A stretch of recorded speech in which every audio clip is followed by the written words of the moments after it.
Inside the failed White House coup to oust Biden Press Secretary Karine Jean-Pierre. Washington. Top aides to President Biden secretly hatched a plan this past fall to replace White House Press Secretary Karine Jean-Pierre by recruiting outside allies to nudge her out the door, the Post has learned.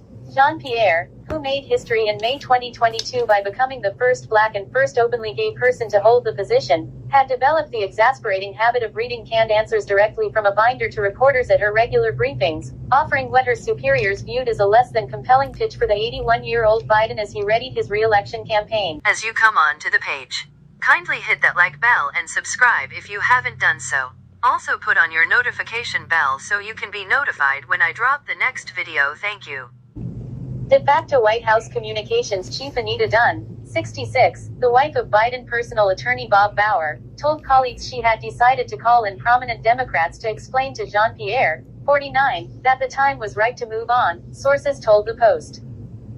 There were a number of people she asked to engage Karine, said one source who heard of the strategy directly from Dunn, whose role as senior advisor has been filled during the past three presidencies by Jared Kushner, Donald Trump, Valerie Jarrett, Barack Obama, and Karl Rove, George W. Bush.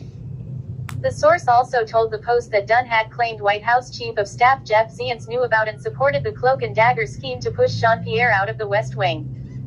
There was an effort to have some outside folks who Karine knows and trusts talk to her about why leaving last fall would have made a lot of sense for her and her career, the source said, calling it an effort to encourage her to move along. Jean-Pierre, the person added, had been in the job for a year and a half at that point, which is a pretty standard tenure for a press secretary in what is admittedly a very demanding job, and Jeff and Anita tried to have folks that she would listen to and trust talk to her about why it might be wise to do that. Jean-Pierre's predecessor, Jen Psaki, was press secretary for 1 week shy of 16 months before leaving to take a job as a host and analyst at MSNBC. A second source told the Post that Jeff and Anita were trying to find Karine a graceful exit, because of the ugly optics of removing her against her will. There's a huge diversity issue and they're afraid of what folks are going to say, added this source, who said they learned of the effort from multiple people briefed by Dunn and confirmed at least one person from outside the administration did speak with Jean-Pierre. The revelation of Dunn's plan is likely to make for awkward workplace dynamics, the first source said, but is unlikely to result in Jean-Pierre's departure. She has been pretty consistent in telling people from the minute she got the job that she was going to stay through the election, they said. I think Karine has decided to stay come hell or high water and that's that. While Jean-Pierre isn't going anywhere, the issues that brought about Dunn's failed machinations remain, with both sources saying the press secretary is too reliant on notes to provide the pushback and quick-thinking repartee needed to effectively champion Biden's cause. Karine doesn't have an understanding of the issues and she reads the book binder, word for word, said the second source, adding that the situation is made worse by the fact that she thinks she's doing an amazing job. She doesn't have a grasp of the issues and doesn't spend the time to learn, this person said. These issues are not second nature to people. Israel and Gaza is a perfect example. It's very nuanced. Jen would have calls with people to feel well versed enough to go to the briefing. There's an enormous amount of work that goes into getting ready, the first source said, and consistently she does not put in that level of work. In response, White House Deputy Press Secretary Andrew Bates told the Post, not only are these claims wildly false, but the reality is the polar opposite.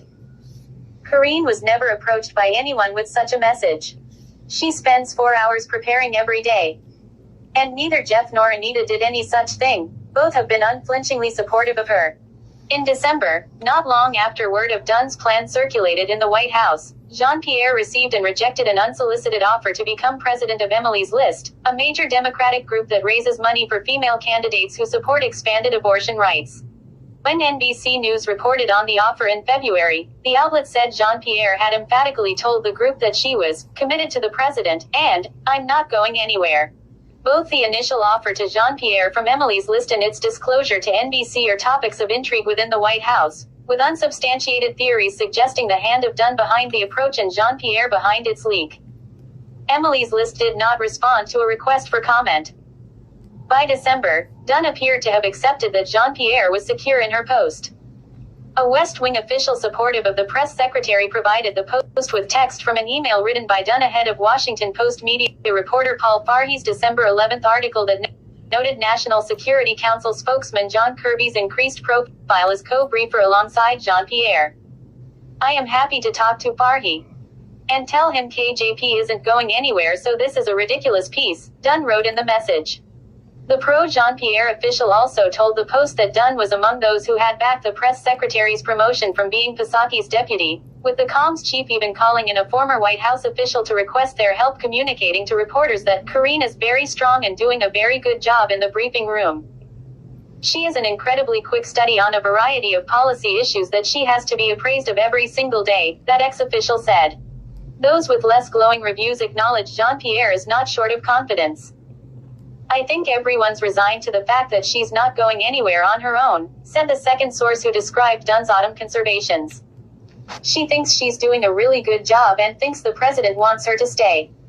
What Biden really wants was unclear to the Post sources, with a third source familiar with administration dynamics and skeptical of Jean-Pierre's performance saying the president trusts his senior advisors to manage the team as needed. Kirby, who has 2 stints as Pentagon press secretary under his belt and also fronted State Department briefings in the final 20 months of the Obama administration, has shared the stage with Jean-Pierre at most White House briefings since Hamas terrorists massacred about 1,200 people in Israel on October 7, contributing to what one source called serious tension within the West Wing. Sometimes he talks to her and she acts as if he is not talking, said a fourth so. Dunn has supported Kirby's ask, said the fourth source, but still Jean-Pierre has not relented, even after Kirby's desire was publicly reported in January by Axios. Kirby and Jean-Pierre have sought to tamp down the perception of a power struggle. In February, they issued a statement praising the other, the New York Times wrote in an article focused on the relationship. Kirby told the Times, "It's a privilege to be in her company, to watch her work and to learn from her." The Grey Lady did not publish Jean-Pierre's statement on Kirby, but it was provided to the Post and read, "Admiral Kirby is an excellent colleague and I'm proud to work with him. I've enjoyed getting to know him and have great respect for his service to our country. His military experience and the work he has done as part of the national security team have been immensely helpful to the White House, particularly with 2 ongoing conflicts around the world." While Kirby is the odds-on favorite to replace Jean-Pierre as press secretary should she depart the position, there are other contenders for the opening, including Brian Fallon, formerly Hillary Clinton's 2016 campaign press secretary and currently Vice President Kamala Harris's re-election campaign. A number of Democrats both inside and close to the White House said they were unaware of Dunn's plot to replace Jean-Pierre, or claimed to only know about it through the rumor mill, but several said that the accounts by the Post sources rang true. One source close to Dunn and Zients insisted, to the contrary, that, "My experience over the last year is Dunn and Zients being supportive of Karine," and added that, "I've never heard of any such plan." The Post spoke with almost a dozen prominent Democratic staffers for this article, including current and former White House officials, all of whom requested anonymity to discuss internal personnel matters. The sources agreed that Dunn does not appear to harbor any ill will toward Jean-Pierre, with many suggesting that the encouragement that the press secretary shift to an outside role was meant to be a long-term boost to Jean-Pierre that plays more to her strengths. I witnessed Jeff and Anita coming pretty hard to Karine's defense after the January Axios report on Kirby wanting to call on reporters himself and asking others to do the same, said one Democrat who supports the press secretary. They were like, "This is palace intrigue bulls, that was dramatically sensationalized," that source said. Thursday evening, Zients told the Post in a statement, "The president and everyone in the White House deeply values Karine. She is an incredibly talented communicator and trusted advisor who keeps a cool head in any crisis and always has your back. We are lucky to have her on the core team advancing the president's historic agenda every day." Jean-Pierre does have important allies within the White House, including First Lady Jill Biden's top advisor Anthony Bernal, who is widely considered to rival even Zients in power due to his closeness to the First family. Multiple former colleagues of Bernal accused him to the Post last month of verbal sexual harassment, building on earlier reports of workplace bullying.